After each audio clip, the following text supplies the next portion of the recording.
Écoutez un petit peu ce qu'il nous dit l'ami Rachid Achachi. Maintenant, cela veut-il dire forcément que les peuples doivent accepter les schémas de tyrannie, de dictature, de despotisme, de corruption généralisée? Bien entendu que non. Mais ce que les peuples doivent comprendre, c'est que le changement, le vrai, celui qui est inscrit dans la durée, celui qui se fait sans chaos et sans massacre, est celui qui se fait par le bas.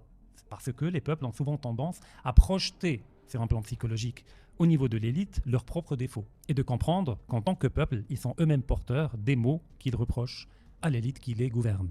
La seule différence, c'est que le dictateur est au pouvoir et que le peuple est un ensemble de dictateurs potentiels, dans leur majorité. Bien sûr, on ne peut pas généraliser, il y a toujours des gens bien, mais ils sont souvent ultra minoritaires. Et comme disait Louis-Ferdinand Céline, qu'est-ce qu'un prolétaire? Un bourgeois qui n'a pas réussi. Donc une différence de degré, mais pas une différence de nature.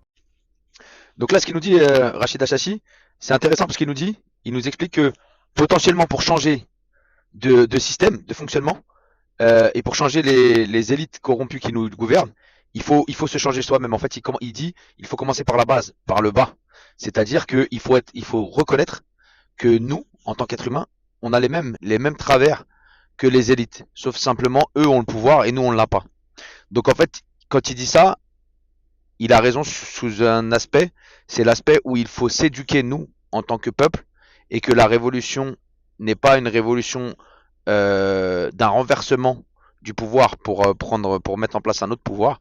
La réalité, c'est que elle vient de l'éducation, de s'éduquer et de s'élever et de réussir à nous-mêmes nous changer en notre fort intérieur, nous et les générations que l'on engendre.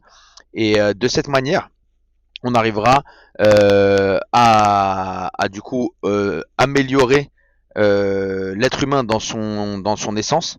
Et donc en améliorant l'être humain dans son essence, les gouvernants seront potentiellement meilleurs que ceux qui ont été. Et c'est une notion qui est importante, c'est de commencer par se changer soi-même et s'éduquer soi-même pour reconnaître ce que l'on est avec les défauts que l'on a.